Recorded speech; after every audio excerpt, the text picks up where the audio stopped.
মধ্যপ্রাচ্যে মার্কিন যুক্তরাষ্ট্র যেভাবে সামরিক উপস্থিতি বাড়িয়েছে তাতে ইরানের সঙ্গে সংঘাত অনিবার্য বলা যায়। পারমাণবিক ইস্যুকে কেন্দ্র করে তেহরানকে যেভাবে চাপে রাখা হয়েছে তাতে ইরানও সংঘাত ছাড়া মুক্তির উপায় দেখছে না।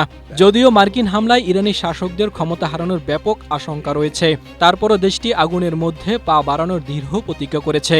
কারণ তেহরানের দৃষ্টিতে যুক্তরাষ্ট্রের সঙ্গে সমঝোতা করতে যেসব শর্ত দেওয়া হয়েছে তা আত্মসমর্পণের সমতুল্য, যার মধ্যে রয়েছে ইউরেনিয়াম সমৃদ্ধকরণ বন্ধ করা, ব্যালিস্টিক বা দূরপাল্লার ক্ষেপণাস্ত্রের পাল্লা এমনভাবে কমানো যাতে ইসরায়েলের জন্য হুমকি না হয়।